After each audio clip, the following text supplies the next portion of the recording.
नमस्कार, मैं हूं संदीप चौधरी। आज सीधा सवाल में मैं बात करने वाला हूं बिहार की। आप कहेंगे बिहार की? बिहार में तो हो गया खेला, नीतीश कुमार की सरकार बन गई। दरअसल आज मंत्रालयों का आवंटन भी कर दिया। गृह मंत्रालय, जिसे बिहार में जनरल एडमिनिस्ट्रेशन भी कहते हैं, वो विभाग अपने पास रखा है नीतीश कुमार ने। सम्राट चौधरी को वित्त और विजय सिन्हा को कृषि मंत्रालय दिया गया है। ये दोनों ही उप मुख्यमंत्री भी हैं, ये आप जानते हैं।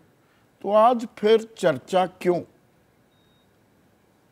सरकार तो बन गई है, बहुमत अभी साबित नहीं हुआ है।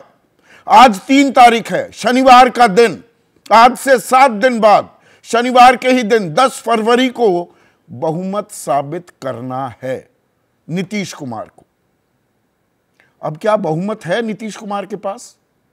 78 विधायक बीजेपी के हैं, 45 जेडीयू के, तो यह आंकड़ा 123 हो जाता है। मैं अभी जीतन राम मांझी की बात नहीं कर रहा हूं, उनकी बात तफसील से, विस्तार से मैं करने वाला हूं। 243 की विधानसभा में 122 जादुई आंकड़ा है, बहुमत का आंकड़ा। तो 2 भी साथ रहें तो काम हो जाएगा।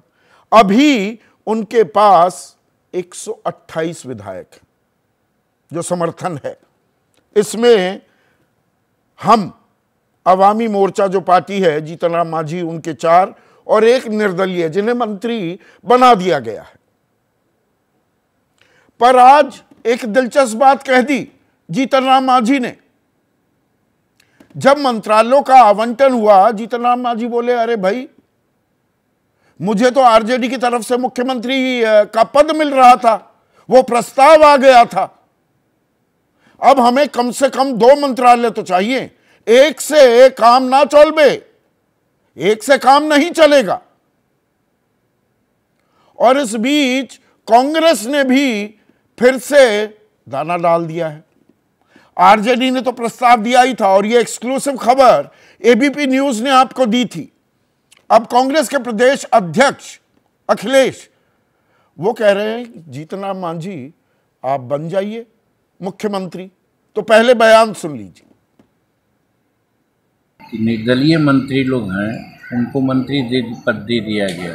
वैसी परिस्थिति में हमारा क्लेम मजबूत होता है, और हमने मांग किया था, और हिंदुस्तानी अवाम मोर्चा सेकुलर को 2 मंत्री पद मिलना चाहिए। महागठबंधन से भी काफ़ी, देखिए, डायरेक्ट बात हमसे नहीं हुई, लेकिन हमारे परिवार वालों तक के से पूरी बात हुई। वो लोग मुख्यमंत्री पद का ऑफर दे रहे थे, लेकिन आप जानते हैं बहुत पहले भी हमने ये बात कही है कि जीतन मांझी गरीब हो सकता है, लेकिन बेईमान नहीं है। एक बार जब कमिटमेंट जीतन मांझी कर दिया, तो उस कमिटमेंट के लिए वो अंत तक रहेगा। और आज वही है, हम एनडीए के साथ हैं। कोई भी कुछ कहेगा, हम पद हमारे सामने कुछ नहीं। उनको मिलना ही चाहिए, उनकी वजह से सरकार की प्रतिष्ठा बढ़ेगी। उन्होंने कहा मुझे तो मुख्यमंत्री पद का ऑफर मिल रहा है, मैंने वो ठुकराया है। तो आ जाए इधर, हम लोग बना देते हैं मुख्यमंत्री। तो पर्दे के पीछे अभी बड़ा खेला हो रहा है क्या? क्या आपने इस बात पर ध्यान दिया कि लालू प्रसाद यादव हों या तेजस्वी यादव, तेजस्वी जो उप मुख्यमंत्री थे नीतीश सरकार में, गठबंधन सरकार में, उन्होंने सीधा अभी कोई हमला नहीं बोला है, ना ही कोई इंटरव्यू दे रहे हैं।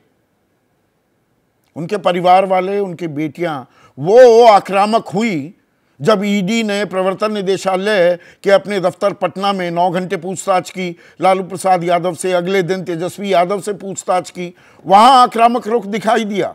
लेकिन लालू प्रसाद यादव और तेजस्वी कुछ नहीं बोल रहे। ये तो सबसे माकूल वक्त है सिंपैथी गेन करने का, विक्टिम कार्ड खेलने का, लेकिन मुंह पर ताले लगाए हुए हैं। मैं भी लगातार कोशिश कर रहा हूं कि इंटरव्यू मिले, तो कहा जा रहा है, बताया जा रहा है 12 तारीख के बाद करेंगे। तो 10 तारीख को बहुमत, 12 के बाद की बात की जा रही है। कुछ खिचड़ी पक रही है क्या? और नेताओं की जो आवाजाही है पटना टू दिल्ली, वो रूट बहुत बिजी हो गया है। कांग्रेस के विधायक और प्रदेश अध्यक्ष को दिल्ली तलब किया गया है। यह आलाकमान ने कहा कि नहीं, जीतन राम मांझी को साथ लेकर आओ। प्रधानमंत्री मोदी से मिले हैं जेडीयू के पूर्व अध्यक्ष ललन सिंह। नीतीश कुमार उपेंद्र कुशवाहा से बात कर रहे हैं। इस पहलू पर भी मैं आने वाला हूं। तो इतनी भागा दौड़ी क्यों हो रही है? अब वो जो गणित मैं आपको समझा रहा था, वो गणित कुछ इस तरह से है। 4 विधायक अगर छिटक जाते हैं, हम छिटक जाता है, तो ये 128 का आंकड़ा सीधा 124 पर आ जाता है।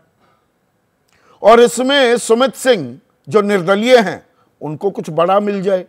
शब्दों पर गौर कीजिएगा, इसका भी एक्सप्लेनेशन मैं देने वाला हूं। तो ये आंकड़ा 123 पर आ जाता है। पर ये तो बीजेपी जमा जेडीयू 123 बन गया। पर जेडीयू के सारे विधायक हैं क्या साथ में? इसमें जो विधायक हैं गोपाल मंडल जेडीयू के, आक्रामक अंदाज तेवर अख्तियार करते हैं। भगवा धारण कर लिया है उन्होंने, मुरट्ठा भी बांध लिया, जैसे सम्राट चौधरी बांध रहे थे कि भाई जब तक नीतीश कुमार को गद्दी से नहीं हटा दूंगा, मुरट्ठा पगड़ी मैं बांधे रखूंगा। अब वो रामलला को अर्पित कर देंगे, उनका ये कहना है। तो गोपाल बाबू क्या कह रहे हैं? वो कह रहे हैं कि भाई उधर से भी ऑफर आ सकता है, आरजेडी क्यों चुप बैठेगी? इसमें अचरज की बात क्या है जी? और जिसको ऑफर मिलेगा, क्या पता वो आरजेडी की तरफ लुढ़क जाए।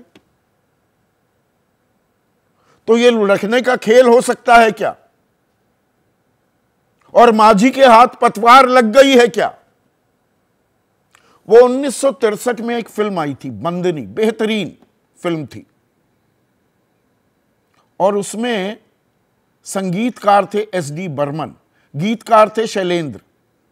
और एक गीत आपने सुना होगा, माझी ओ मेरे माझी ले चल पार, ओ मेरे माझी अब की बार ले चल पार।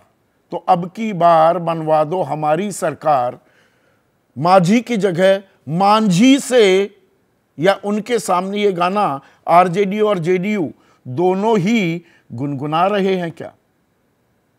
और इसमें खेल यही नहीं रुकता, खेल तो 2024 का है असल में। हम मीडिया वाले लगातार इंडिया की बड़ी बातें कर रहे हैं, अरे सीटों का बंटवारा नहीं हुआ, सीटों का बंटवारा नहीं हुआ, तार तार हो गया इंडिया गठबंधन, ताश के पत्ते की तरह धाराशाही हो चुका है। पर बिहार में सीट बंटवारा एनडीए का अच्छी खासी सिर्फ टव्वल की नौबत भी लेकर आने वाला है क्या? इसलिए नीतीश कुमार उपेंद्र कुशवाहा से बात कर रहे हैं। जीतन राम मांझी भी सीट मांगेंगे। चिराग पासवान पहले से ही थोड़े नाराज और तल्खी भरा अंदाज दिखा रहे हैं। वो कह रहे हैं नीतीश कुमार से मेरा नीतिगत विरोध है। मुकेश साहनी, उनको भी जोड़ना है। तो अगर 17-17 बीजेपी और जेडीयू लड़ेंगी, अब मंत्रालयों की बात करें, 23 मंत्रालय गए हैं बीजेपी के पास, 19 जेडीयू के पास, ये तो मान लिया। पर नीतीश कुमार क्या बराबर से कम सीटों के लिए तैयार होंगे? और वो 17-17 तो 34 हो जाता है, 16-16 32 हो जाता है, 6 या 8 सीटों में बाकी तमाम घटक क्या सिमटा दिए जाएंगे? समझा भी दिया जाएगा। तो यही है बिहार का खेल। और आज इस पर एबीपी न्यूज का सीधा सवाल, बिहार में हो गया खेला या बाकी है नंबर का झमेला? और मांझी के हाथ पतवार, फिर डगमगाएगी सरकार। कुछ कुछ झारखंड वाला खेल तो नहीं हो जाएगा? झारखंड में लग रहा था सर हेमंत सोरेन गिरफ्तार, ये चली गई सरकार और विपक्ष के हाथ से एक और राज्य निकल गया, लेकिन वहां नहीं हो पाया है फिलहाल तक ऐसा। चर्चा में मेरे साथ जेडीयू के वरिष्ठ नेता हैं, उनके राष्ट्रीय सचिव हैं राजीव रंजन, आरजेडी के राष्ट्रीय प्रवक्ता प्रोफेसर नवल किशोर, कांग्रेस के राष्ट्रीय प्रवक्ता अजय उपाध्याय, श्याम सुंदर शरण प्रवक्ता हैं हम पार्टी के आवामी मोर्चा के, और साथ ही साथ वरिष्ठ पत्रकार और बिहार की नब्ज पहचानते हैं, जानते हैं सालों से, कन्हैया बिल्लारी भी इस चर्चा में जुड़ने वाले हैं। तो राजीव रंजन, अभी खेला क्या बाकी है? 10 तारीख बड़ा दिन होने वाला है। बहुमत को लेकर आश्वस्त हैं या सांसें अटकी हुई हैं आपकी अभी भी? देखिए, मुझे लगता है राजनीति में चटपटी खबरें, जो गॉसिप्स हैं, उनकी गुंजाइश बराबर बनी रहेगी। लेकिन आपको देश के एक बेहद गंभीर, संजीदा, उम्दा पत्रकार पूरा देश मानता है, मैं भी मानता हूँ। आपके शो में निसंदेह जो भी बातें कही जाती हैं वो बेहद अहम होती हैं, और कहीं ना कहीं चाहे विश्लेषण की दिशा हो या आने वाले दिनों में क्या कुछ हो सकता है, उसके संकेत मिलते हैं। लेकिन मैं आपको एक बात कहूँगा, जो तथ्य आपके सामने है, देखिए, ये इसको नकारा नहीं जा सकता है कि बिहार विधानसभा में जो सीटों का अंगणित है उसके आधार पर बहुत सारी बातें कही जा सकती हैं, लेकिन कमान नीतीश कुमार जी के हाथ में है, सरकार एनडीए की है, और ये एक ऐसा गठबंधन है जिसमें ज़्यादातर जो इन दलों के विधायक हैं उन्हें चुनाव लड़ना है, और उन्हें ये पता है कि नीतीश कुमार जी के नेतृत्व में जब भी कोई गठबंधन चुनाव लड़ने जाता है उसकी जीत पिछले 2 दशक में कभी ऐसा अवसर नहीं आया कि उस गठबंधन को हार मिली हो। तो लोग अनिश्चितता की तरफ कोई नहीं जाना चाहेगा, कोई भी व्यक्ति अनिश्चितता की स्थिति का सामना करने के लिए तैयार नहीं है। पहली बात, जहाँ तक आपने मांझी जी के बयान को दिखाया, देखिए, मांझी जी बिहार की राजनीति के एक बड़े सशक्त हस्ताक्षर हैं, राज्य के पूर्व मुख्यमंत्री रहे, दलितों के बड़े नेता हैं। उन्होंने अपनी बात रखी। नीतीश कुमार जी को गठबंधन राजनीति का अनुभव है और निसंदेह वो सबको लेकर चलते हैं। तो आप कह रहे हैं कयासबाजी है, ये चटपटी खबरें हैं, कुछ ऐसी ही बातें हैं। आपने 20 से 27 जनवरी में, तब भी हमने शो किए थे कि अरे हम कहीं नहीं जा रहे, हम तो एनडीए के साथ हैं, इंडिया के साथ हैं, एनडीए में नहीं जाएंगे। तब भी ये खबरें चली थी। ये अनिश्चितता कुछ अभी बरकरार है क्या? और गोपाल मंडली जो बात कह रहे हैं कि भाई बड़ा ऑफर आ जाएगा, कोई लुढ़क सकता है। अब ये दिल मांगे मोर वाली स्थिति भी आ गई, और कौन मोर दे देगा उधर चला जाएगा, मंडी सज चुकी है। देखिए, गोपाल मंडल जी के बयानों को बहुत गंभीरता से लेने की जरूरत नहीं है। बिहार की राजनीति में सब लोग जानते हैं कि उनका व्यापक जनाधार है, लेकिन बोलने में वो कई बार बहुत सारी बातें बोलते हैं। पूरी तरह से वो नीतीश कुमार जी के साथ हैं और एनडीए की सरकार के साथ है। बिहार में किसी भी स्थिति में कोई भी धमाका होने की स्थिति नहीं बनती है, और ये बिल्कुल साफ है। हम विश्वास मत बहुत ही आराम से हासिल कर रहे हैं और बदस्तूर कार्यकाल भी पूरा करेंगे। देखिए, जिस दौर की बात आपने कही, मैंने उस समय चटपटे शब्द का प्रयोग नहीं किया था। आप हम लोगों के मनोभाव से हम लोगों के चेहरे को भी पढ़ सकते थे।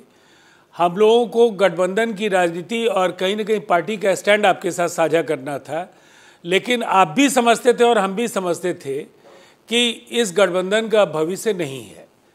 आज की परिस्थिति दूसरी है। हम पूरी तरह से आश्वस्त हैं, ये गठबंधन जिन दलों के साथ मिलकर काम कर रहा है पूरी तरह से अपना कार्यकाल पूरा करेगा बिहार विधानसभा का, और लोकसभा चुनाव में भी हम काफ़ी अच्छा प्रदर्शन करेंगे। पर इसमें क्या 2024 का खेल भी जुड़ा हुआ है राजीव रंजन भाई? क्या 16 सीट से कम पर आप लड़ने को तैयार हैं? सीधा सवाल है। 17 तो लड़ी थी, मैं एक घटाकर पूछ रहा हूं आपसे। देखिए, मुझे ऐसा लगता है ये एक ऐसा संवेदनशील मसला है जिस पर पार्टी का जब तक कोई आधिकारिक स्टैंड नहीं होता है, हम लोग बोलने से परहेज करते हैं। मैं थोड़ा और पलटकर सवाल पूछता हूं, बीजेपी जितनी सीटों पर लड़ती है उससे कम सीटों पर क्या जेडीयू तैयार हो जाएगी लड़ने के लिए? नहीं, आपके सवाल आप जिस तरीके से भी पूछना चाहे ये आपका विशेषाधिकार है, लेकिन इस सवाल का जवाब हमारे पास नहीं है। मैं बस आपको इतना कहना चाहता हूं कि इस गठबंधन में सीट शेयरिंग को लेकर के कोई बहुत ही बड़ी परेशानी नहीं होने जा रही। कब तक हो जाएगी? इसलिए कि राज्य के सबसे, अब मुझे नहीं लगता है कोई अनिश्चय की स्थिति नहीं है, बिल्कुल समय पर सब कुछ नहीं। ये सवाल मैं इसलिए पूछ रहा हूं कि नीतीश कुमार और आप लोग इस बात को लेकर नाराज थे, इंडिया सीट बंटवारे पर आगे ही नहीं बढ़ रहा। एनडीए कितना बड़ा है बिहार में? आपने तो खाका पूरा तैयार कर लिया था इंडिया में, तो उसकी वजह यहाँ खाका बताने में थोड़ा संकोच क्यों कर रहे हैं? नहीं, आपकी बात से मैं सहमत हूं कि उस दौर में हम लोगों ने सीट शेयरिंग को लेकर के कई बार जो सवाल खड़े किए, वो लगातार जो एक कहीं ना कहीं गठबंधन के अंदर अनिश्चय का वातावरण था, कांग्रेस का जो निराशाजनक रुख था, सामूहिकता को लेकर के उनका कोई यकीन नहीं था, और ताबड़तोड़ जिस तरह से वो एक तरफा खुद के फैसले ले रहे थे 5 राज्यों के चुनाव या उसके बाद यात्रा के पार्ट 2 को लेकर के, सीट शेयरिंग को लेकर के उनके अंदर खुद की पार्टी को लेकर के वो सब जगह काम कर रहे थे, लेकिन सीट शेयरिंग की प्रक्रिया में उनकी दिलचस्पी नहीं थी। एक तरफ मुकाबला 303 के सांसदों के दल के साथ था और दूसरी तरफ हम लोगों को एक लंबी यात्रा तय करनी थी। सीट शेयरिंग लंबी यात्रा तो यहाँ भी तय करनी है। अभी चिराग पासवान को भी मनाना है, पशुपति पारस को भी मनाना है, उपेंद्र कुशवाहा को भी अकोमोडेट करना है, जीतन राम मांझी को भी करना है, मुकेश सहनी को भी करना है, और बीजेपी के बराबर सीट भी लड़नी है। मुझे नहीं लगता है कहीं कोई कठिनाई नहीं होने जा रही है संदीप। कोई कठिनाई नहीं होने जा रही है को लेकर, कोई कठिनाई नहीं होगी। और ये अभी कोरी मतलब अफवाहों का बाजार गर्म है। नवल किशोर, ये अफवाहों का बाजार गर्म है या पीछे जो तेजस्वी ने बोला था जिस दिन सरकार गिरी, नीतीश छिटक गए, कि खेला हुआ कहाँ है? अभी खेला होना बाकी है। खेला होना बाकी है क्या अभी? देखिए संदीप जी, हमने पहले भी माननीय मुख्यमंत्री नीतीश कुमार जी से आग्रह किया था सरकार टूटने से पहले कि जो देश में संशय की स्थिति बनी है आरजेडी या महागठबंधन के बीच और जदयू के बीच, उसको उनको स्पष्ट करना चाहिए। तो हमारे तरफ से तो कुछ था ही नहीं कभी।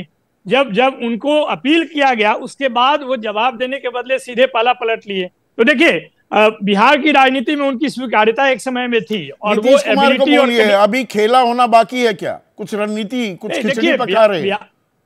बिहार की जनता को ये लगता है कि कुछ न कुछ अन्याय ऐसा हुआ है जो कि भुलाया नहीं जा सकता है। यह सरकार मात्र 17 महीने में उन कार्यों को करने में सफल रही है जो जदयू और अन्याय आपको लगता है कि जनता को महसूस हो रहा है अन्याय हुआ है, तो मुखर होकर रैलियां करते, दुनिया भर के इंटरव्यू देते आपके नेता तेजस्वी और आपके मेंटर लालू प्रसाद यादव बिल्कुल खामोश चुप्पी साधे बैठे हैं। चुप्पी क्यों? नहीं, ये खामोशी नहीं है। आप भी जानते हैं कि अभी सरकार जो बनी है वो केवल पेपर पे बनी है। इसका फ्लोर टेस्ट होना बाकी है, तो इसीलिए चुप्पी है ना, होना बाकी है, इसीलिए चुप्पी है। नहीं, दूसरी बात सुन लीजिए संदीप जी। दूसरी बात यह है कि जो नेता है, जो चेहरा है, वो पिछले 10 साल में अपनी एबिलिटी और कैपेबिलिटी लगता है कि विधायकों के बीच भी खो रहे हैं, क्योंकि विधायकों को मालूम ही नहीं है जेडीयू में दो फाड़ हो सकती है। ये संकेत दे रहे हैं क्या आप? नहीं, मैं ये बात नहीं बोल रहा। मैं बोल रहा हूं कि जो जन दबाव होता है। भाई ललन सिंह को राष्ट्रीय अध्यक्ष पद से इसीलिए हटाया नीतीश कुमार ने कि जी लालू प्रसाद यादव के साथ बड़ी गहरी दोस्ती हो रही है, नजदीकियां बढ़ रही हैं, तेजस्वी को मुख्यमंत्री बना दिया जाएगा और जेडीयू के कुछ विधायक टूटकर आरजेडी का समर्थन कर देंगे। खेल तो यही हो रहा था, वो अभी बाकी है क्या? देखिए, ये तो बेहद ही आश्चर्यजनक सवाल है।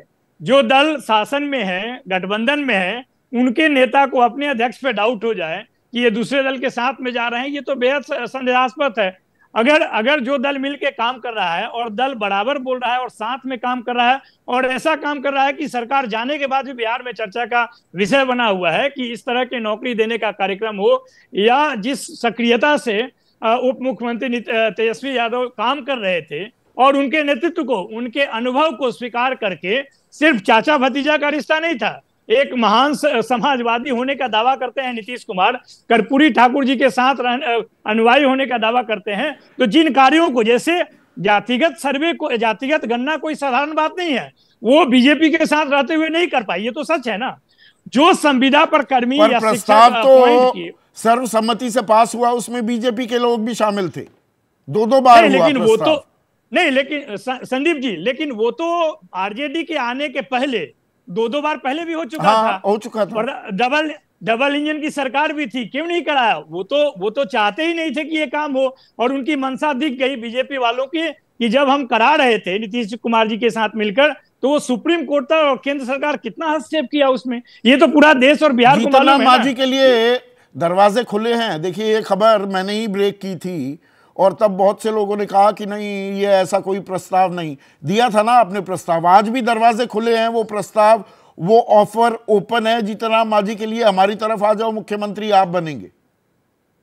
देखिए संदीप जी, ये तो शीर्ष नेतृत्व का सवाल है जो आप प्रवक्ता से पूछ रहे हैं, लेकिन मैं सिर्फ इतना कह सकता हूं कि जो भी कम संख्या वाले दल हैं, उनके पास तो अधिकार है पाला बदलने का, क्योंकि जहां पे अन्याय महसूस करेंगे, ह्यूमिलिएशन महसूस करेंगे, वहां पे वो छोड़ सकते हैं। एक दल का इतना अधिकार तो होता ही है। छोटे दल लाने से भी काम नहीं चलेगा। बीजेपी और जेडीयू मिलाकर 123 होते हैं, 122 से एक ऊपर नहीं। लेकिन आप ये बताइए कि एक समय में जो हरियाणा में आयाराम गयाराम था, वो यहाँ के लोग, यहाँ इनके दल के लोग आए नीतीश और गए नीतीश को कितना स्वीकार करेंगे? उन्हें अपने जनता को भी तो जवाब देना है। जनादेश आपको थोड़ा दिया था, वो तो एनडीए गठबंधन को दिया था।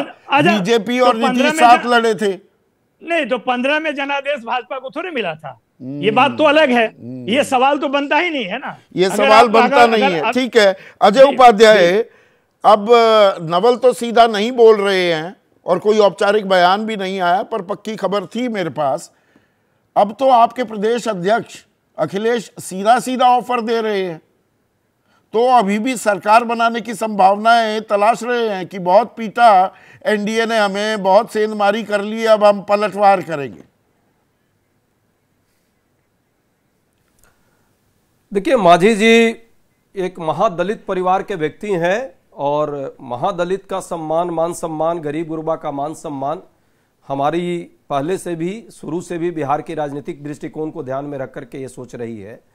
मांझी जी के प्रति हमारा सम्मान शुरू से रहा है। जहां तक बात हमारे अध्यक्ष जी ने कही है, तो कुछ न कुछ तथ्य और कुछ न कुछ चीजें उनके जेहन में होंगी और ये उनके स्तर पर या केंद्रीय नेतृत्व के स्तर पर यह चर्चा होगी कि क्या होना है आगे। पर यह सच्चाई है कि बिहार की राजनीति में जो अभी परिदृश्य दिख रहा है, ये परिदृश्य आपसी अंतर्विरोध का है। चिराग पासवान जी जिस तरह, उपेंद्र कुशवाहा जी जिस तरह, मांझी जी जिस तरह लड़ रहे हैं और जिस तरह नीतीश जी के आने से जो अंतर्विरोध वहां पैदा हुआ है, यहां तक कि इस विश्वासघात से जेडीयू के अपने एमएलए भी इनके खुश नहीं है। कहीं ना कहीं वो भी स्पेस क्रिएट करने के प्रयास में है, आप अपने विधायकों को लेकर ही आश्वस्त नहीं है क्या? दिल्ली बुलाए गए हैं प्रदेश अध्यक्ष के साथ, भाई पलटवार तो करेगी ना बीजेपी अगर आप सेंधमारी करते दिखेंगे। आप वाला बड़ा डाउटफुल केस है। नहीं, हमारे सभी विधायक जो है, जब राहुल गांधी जी अभी गए थे वहां, उनके भारत जोड़ो न्याय यात्रा के साथ थे और दिल्ली में कुछ हमारी आंतरिक मीटिंग लगातार पार्टी को लेकर के 2024 के रणनीति को लेकर है, तो उसके संदर्भ में सभी विधायक और सीनियर नेता सभी लोग आ रहे हैं अलग अलग राज्यों से। बिहार के लोग भी उसमें आए होंगे, ऐसा कुछ नहीं है। पाला पर जो ये जीतनराम मांझी आपने बड़ा जोर देकर जो कहा कि महादलित नेता हैं और आपने उपेंद्र कुशवाहा, चिराग पासवान सबका जिक्र कर दिया, क्या आप दरअसल नीतीश का एनडीए में जाना बीजेपी और जेडीयू की अरिथमेटिक भी बनती है और केमिस्ट्री भी, यानी कि अंकगणित भी और रसायन शास्त्र भी, कि अगड़ों के साथ अगड़े हैं बीजेपी के साथ, पिछड़ों में भी अच्छा खासा दखल बना लिया है, लेकिन अति पिछड़े, एमबीसी, पसमानदा मुसलमान कि इनको जो पकड़े बैठे हैं नीतीश, इनमें पुट तो जीतन राम मांझी, चिराग पासवान, उपेंद्र कुशवाहा उनका भी है। इनको हटा लो, इनको अपने पाले में ले आओ। कागज पर अच्छा लगता है, जमीन पर उतर पाएगा? यही है क्या आपकी रणनीति? देखिए राजनीतिक दृष्टिकोण से केमिस्ट्री और मैथमेटिक्स दोनों का ख्याल हर राजनीतिक पार्टी रखती है, और मुझे लगता है ये हमारे महागठबंधन के साथी भी रखे तो इसमें कोई गलत बात नहीं है। लेकिन ये जो आपने कहा नेचुरल एलाई, मुझे नहीं लगता है नीतीश कुमार जी अब भाजपा के नेचुरल एलाई रह गए हैं। इस बार जिस तरह उन्होंने पाला बदला है और जिस तरह उन्होंने विश्वसनीयता का उनका क्षरण हुआ है, एक तरह से राजनीतिक देहावसान में मानता हूं, अब जो है बिहार की जनता नीतीश कुमार जी के लिए स्वयं कोई स्पेस नहीं रखती, वो विश्वसनीयता उन्होंने खो दी है। चलिए तो अब ये कहना कि वो जिधर जाएंगे वहां वो वोट को ट्रांसफर कर लेंगे, यह असंभव है। अच्छा, ये असंभव है, ये ऐसा आपको लग रहा है? जिसको उम्मीद के सहारे तो खैर दुनिया कायम रहती है। अजय, श्याम सुंदर, वो बंदनी का जो गाना है ना, ओरे माजी अब की बार ले चल पार, बनवा दे हमारी सरकार, ये गाना गुनगुनाया जा रहा है जीतन राम मांझी आपके अध्यक्ष के सामने दोनों तरफ से। नहीं, देखिए संदीप जी, मांझी साहब ने जो कहा वो करके दिखाया है। हम लोगों ने पहले दिन से कहा था कि हम प्रधानमंत्री मोदी जी के साथ हैं और उनके हर निर्णय के साथ, राष्ट्र हित में, बिहार के हित में, जनता के हित में। हम लोगों ने एक बार उनको नेता माना तो फिर मान लिया है। कहीं से कोई इस तरह तो की दो मंत्री पद क्यों मांग रहे हैं? 4 आदमियों में 2 मंत्री पद, 50%। फिर तो बीजेपी के 39 मंत्री होने चाहिए आपके गणित के हिसाब से। ये इतना आसान, इतना सरल थोड़ा है जैसा आप बता रहे हैं। अभी आपने मैथमेटिक्स की भी बात की और केमिस्ट्री की भी बात की। राजनीति मैथमेटिक्स नहीं है, राजनीति केमिस्ट्री ज्यादा है, मैथमेटिक्स कम है। तो उस केमिस्ट्री की भी बात कर लेते हम लोग। और रहा सवाल जहां मांगने मंगाने की और कहने की, तो भाई राहुल गांधी जी मांग रहे थे 4 मंत्रालय नीतीश कुमार जी से, पब्लिकली आपके सामने भी वो बात आई होगी। तो अगर कोई, देखिए दिक्कत क्या है समाज की, कि अगर कोई अनुसूचित जाति जनजाति का नेता हो, अगर कोई कमजोर पार्टी, छोटी पार्टी का नेता हो, तो उसको तुरंत आप हैसियत बताने लगते हैं, मांगने मंगवाने की बात करने लगते हैं। बाकी तो हर कोई राजनीति है, अगर जनता की सेवा करनी है। वही गोपाल मंडल की बात, जो जेडीयू के विधायक हैं वो कह रहे हैं आरजेडी से जिसके पास बड़ा ऑफर आ जाएगा लुढ़क भी सकता है। अब तो कांग्रेस ने भी साथ में सुर मिला दिया, ऑन रिकॉर्ड आ गए अखिलेश तो ये कहते हुए कि भाई जीतन राम मांझी मुख्यमंत्री हम बना देंगे। लेकिन जीतन राम मांझी के कद को आप किसी ऐसे वैसे लोगों से अगर आप तुलना करते हैं, जीतन राम मांझी जी की बातों को अगर आप मुझे इधर उधर से मिलाने का प्रयास करते हैं, तो ये हमको तो कहीं से उचित नहीं जान पड़ता। जीतन राम मांझी वो शख्स हैं जिन्होंने सीएम की कुर्सी को ठोकर मार दी। जीतन राम मांझी के बेटे हमारे पार्टी के राष्ट्रीय अध्यक्ष डॉक्टर संतोष कुमार सुमन ने इस्तीफा किया, और ये लालू प्रसाद जी की पार्टी के लोग, ये कांग्रेस की पार्टी के लोग तो नीतीश कुमार जी के यहाँ दंडवत प्रणाम कर रहे थे कि भाई किसी तरह से हमको बरकरार रखो। लगातार दुलत्ती मार रहे थे नीतीश कुमार जी। लेकिन ये तो देखिए, अच्छा नैरेटिव आपने गढ़ा, यकायक out of the blue Nitish Kumar ने जीतन राम मांझी को मुख्यमंत्री बनाया, फिर नाराज होकर हटा दिया। आपने कहा हमने ठोकर मारी, जैसे बिहार की जनता ने जीतन राम मांझी को ही मुख्यमंत्री चुना था।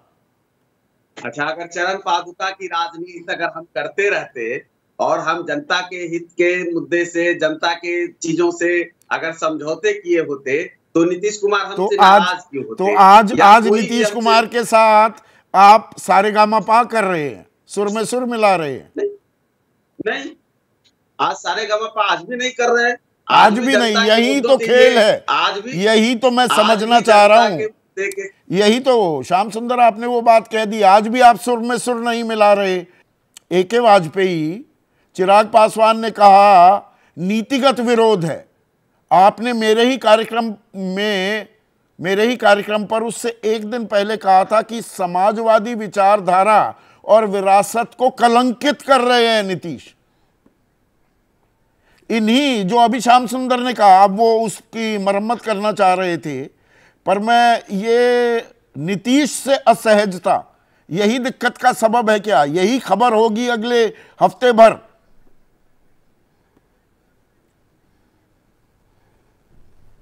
नहीं नहीं, कोई असहजता नहीं है। देखिए ऐसा है, नीतीश बाबू 2019 में भी इसी गठबंधन के साथ लोकसभा का चुनाव लड़े थे और हम भी लड़े थे, तो हमें काहे की असहजता है। लेकिन जो हमने विचार अपने व्यक्त किए थे वो विचार थे। 6 इस बार भी मिल रही हैं जी, मिल रही हैं, मिलनी चाहिए, हक हमारा है, अधिकार हमारा है, हम अपनी डिमांड रखेंगे। अब गणित तो समझा दीजिए, डिमांड रखनी होगी वहाँ डिमांड रखेंगे। गणित तो समझा दीजिए, 6 आपकी हो गई तो 34 में बाकी सब, जिसमें बीजेपी जेडीयू भी समा जाएगी और जीतन राम मांझी, उपेंद्र कुशवाहा, मुकेश सैनी, ये सब समा जाएंगे, और पशुपति पारस। उपेंद्र कुशवाहा भी उपेंद्र कुशवाहा भी पहले यहीं थे, इसी 2019 में यहीं से चुनाव लड़े थे उपेंद्र कुशवाहा। कोई ज्यादा बदलाव नहीं है, कहीं कोई ज्यादा बदलाव नहीं संदीप जी, बड़ा जैसे पहले था वैसे ही मामला अब चल रहा है। हाँ। लेकिन सवाल मेरा ये है कि ये डोरे क्यों डाल रहे हैं भी कांग्रेस वाले, ये अध्यक्ष जो बिहार के अखिलेश बाबू, ये क्यों डोरे डाल रहे हैं? क्या छटपटाहट है? ये तो इनको जवाब देना होगा। अच्छा, एनडीए डोरे डाले, बीजेपी डोरे डाले तो जायज है, इंडिया उसी तरह की रणनीति अपनाए तो अरे भाई आपको क्या परेशानी हो रही है, ये सवाल पूछने आप लगते हैं। कॉपीराइट है आपका, डोरे डालने के कॉपीराइट बीजेपी एनडीए के पास है। किसी ना हम ये कह रहे हैं कि बीजेपी का आप एक एग्जांपल दिए जहां डोरे डाले हों। डोरे नहीं डाले उन्होंने, कोई स्वेच्छा से आ गया तोड़फोड़ करके, तो आ गया तो आ गया। अच्छा, डोरे नहीं डाले।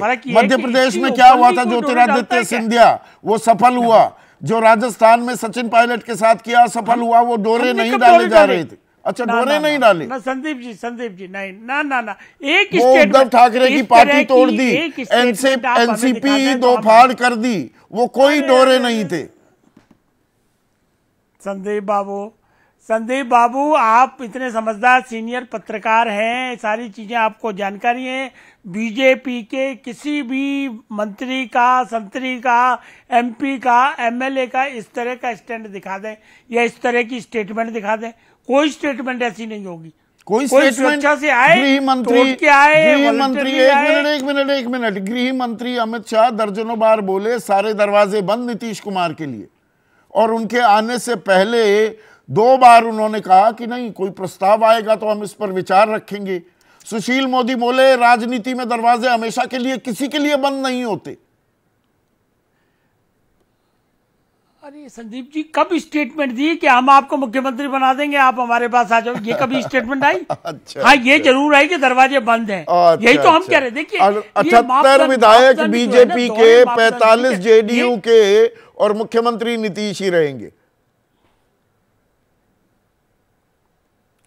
वो तो हम लोगों का अलायंस की अंडरस्टैंडिंग है, उसमें किसी को क्या एतराज होगा? देखिए, एंटी डिफेक्शन लॉ जो है वो अलायंस पे लागू नहीं होता। पार्टी की गतिविधियों के अंदर अगर वायलेशन होगा तो लागू होगा। अलायंस की पार्टी स्वतंत्र है कि किसी भी अलायंस में वो जाके बैठे, उसमें कोई एंटी डिफेक्शन लॉ नहीं है। भाई शिवसेना जब एक ही शिवसेना थी और बीजेपी में टूट इसलिए हो गई, शिवसेना कहने लगी भाई 2.5 साल का फॉर्मूला था, उद्धव भी बनेंगे मुख्यमंत्री, तो वो तैयार नहीं हुए। बाद में एकनाथ शिंदे शिवसेना तोड़कर लेकर आए, एकनाथ शिंदे को बनवा दिया। मतलब जहां जो सूट करे वही रणनीति सही है, पर सवाल मत पूछिए। नहीं संदीप जी, देखो फर्क है इसमें।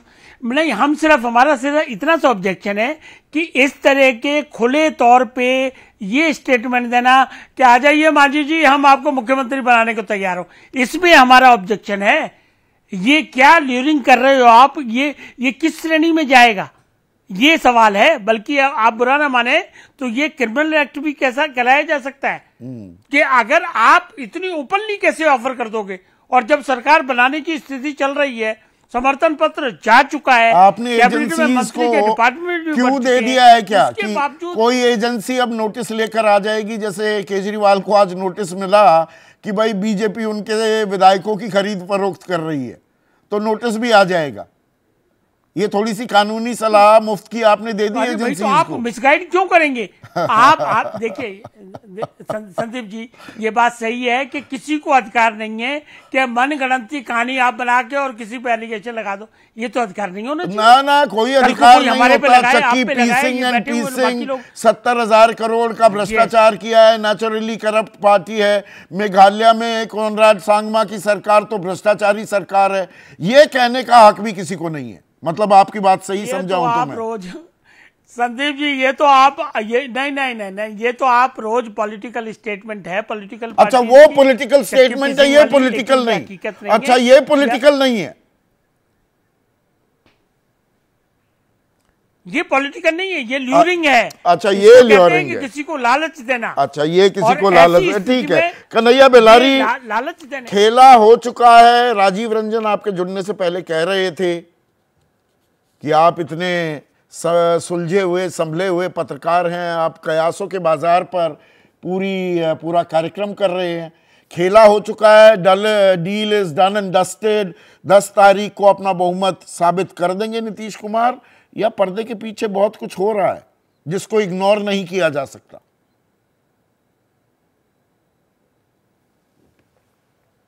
पर्दे के पीछे तो हो ही रहा है, होता भी रहेगा, होना भी चाहिए। लेकिन मुझे नहीं लगता है कि जो कुछ भी पर्दे के पीछे हो रहा है, किया जा रहा है, वो सफल नहीं होगा। क्योंकि नीतीश कुमार को हराना मुश्किल ही नहीं, नामुमकिन है, ये जान लीजिए। हाँ, विधायकों में नाराजगी है। जो जेडीयू के विधायक हैं, बहुत सारे विधायक जो हैं, और उनमें हमको लगता है कि नाराजगी का जो एक कारण यह है कि जो मंत्री बनाने की बात हो रही है, जिन मंत्रियों को, कि जो पहले मंत्री थे उनको बनाया जाएगा। फिर उससे पहले भी वही हुआ करते थे कि हम लोगों की बारी कब आएगी। 3 बार से एमएलए हम लोग हैं, 4 बार से एमएलए हैं, तो हम लोग भी जरा देखें कि मंत्री पद क्या होता है, उसका थोड़ा सा टेस्ट लिया जाए, क्या है मंत्री, तो हम लोगों को क्यों नहीं बनाया जाएगा। अगर इसको लेकर के बहुत ही बेचैन है नीतीश कुमार, काफी बेचैन है, उनको मनाने में सब लोग लगे हुए हैं, उन विधायकों को। पर ये तो सामान्य अड़चन होती है, किसी भी पार्टी में सरकार बनाती है तो हर किसी की महत्वाकांक्षा होती है कि भाई मैं मंत्री बन जाऊं। ये सामान्य सी नाराजगी है, या बात उससे ऊपर है कहीं? नहीं, इस बार जो स्थिति है तो यह असमान जो पॉलिटिकल जो देख रहे हैं, जो आंकड़ों का खेल है, एकदम तलवार की धार पर मामला चल रहा है, तो वो इसलिए वो महत्वपूर्ण हो गया है उनका। इधर से मिल रहा है कि आप आइए, राजद का एक भी मंत्री नहीं रहेगा, सब आप ही लोग रहिए, सब आप लोग ही चलाइए, जो कुछ चाहिए। जैसे भाई भाजपा भी जो भी तोड़ता है एमएलए, चाहे भाजपा हो या कभी कांग्रेस तोड़ती थी, वो बहुत सारे लोग दिए जाते थे, तो इधर से भी है। तो इसलिए अब मामला देखिए, 128 है, ये 114 है। अगर मांझी जी तैयार हो जाते हैं सीएम पद के लिए तो 18 हो गए, और कितना चाहिए? 3 चाहिए। बहुत ज्यादा खेला नहीं, ज्यादा नहीं जुटाना है। क्या यही वजह है, क्या यही वजह है कन्हैया कि लालू प्रसाद यादव या तेजस्वी या उनकी जगह कोई भी होता, विक्टिम कार्ड खेलने का, पब्लिक सिंपैथी लेने का ये सबसे बढ़िया मौका था कि भाई सड़क पर उतर जाओ, रैलियां करो कि ये देखो क्या हो रहा है क्या नहीं। वो चुप्पी साधे बैठे हैं। बाप बेटे की चुप्पी के क्या मायने हैं? कोई इंटरव्यू भी नहीं दे रहे, चुप्पी साधे बैठे हैं, मुंह से नहीं चुप्पी साध दिए हैं। नहीं तो कुछ ना कुछ तो कर ही रहे होंगे ना, या कर रहे हैं। तो जो रणनीति, अब नीतीश कुमार चुप्पी नहीं साधे थे, 3 महीना से चुप्पी साधे थे, अचानक भाग गए। तो बता खेल क्या जुड़ा हुआ है सीटों के बंटवारे, ये आपका कन्हैया ये कहना है कि सरकार अपना बहुमत साबित कर देगी, जो अभी दिख रहा है, पर खेल जुड़ा हुआ है 2024 की लड़ाई से। सीटों का बंटवारा कैसे होगा और किसको कितना दिया जाएगा, ये वहां पे भी जुड़ता है क्या खेल? नहीं, सीटों के बंटवारे में तो एनडीए के पक्ष मैंने नीतीश कुमार जो हैं, वो तो अपना 16, हमको जो सूचना मिली है वो 16 से कम नहीं, जितना जीते हैं उतना पूर्ण लड़ेंगे। बाकी जो है वो दे दिए हैं, आप ले लीजिए, आप अपना बांटते रहिए, जिसको रखना है, जिसको मतलब 16 पर वो लड़ेंगे, 16 पर लड़ेंगे, दिक्कत नहीं। 16 पर तो वो लड़ेंगे, हाँ, तो 16 पर ही बीजेपी लड़े। 32 तो 8 सीटें बचती हैं। चिराग पासवान तो कह रहे हैं, यहाँ AK वाजपेयी कह रहे हैं हम तो 6 पे लड़ेंगे। तो पशुपति पारस का क्या होगा, उपेंद्र कुशवाहा का क्या होगा, जीतन राम मांझी का क्या होगा? पशुपति पारस राज्यसभा में भेजे जा रहे हैं, जहां तक मुझे जानकारी है। प्रिंस शेख हैं, उनके बेटा जो भतीजा हैं, उनको टिकट की बात हो रही है। अभी सहनी ने तो कहा भी नहीं है कि हम किधर रहेंगे। हाँ, सहनी ने तो अपना पत्ता भी नहीं खोला है। जीतनराम मांझी एक लेंगे, उपेंद्र कुशवाहा एक लेंगे, तो वहां भी कोई दिक्कत नहीं हो रही, उसमें बांट लेंगे। तो इसमें कोई मुझे नहीं लगता है कि आप तो आप एक चीज और मैं आपको हाँ, बता प्लीज दूं, बोलिए। सुमित कुमार सिंह ने आज एक इंटरव्यू में कहा, उससे पूछा गया कि आपको लेकर के जीतन राम मांझी ये करते नहीं तो कहते हैं कि हम चले जाएं, तो उन्होंने कहा कि उनको रोका कौन है, उनको रोका कौन है, जहां जाना है चले जाइए। तो बिहार में अब जो खेला है वो उसमें एक और अध्याय जुड़ रहा है। अभी भी क्या एडवांटेज नीतीश कुमार को है, जैसा कन्हैया बेलारी कह रहे हैं कि वो बहुमत साबित कर देंगे, या जो ये संभावनाओं का खेल होता है राजनीति, उसमें एक और अध्याय जुड़ रहा है?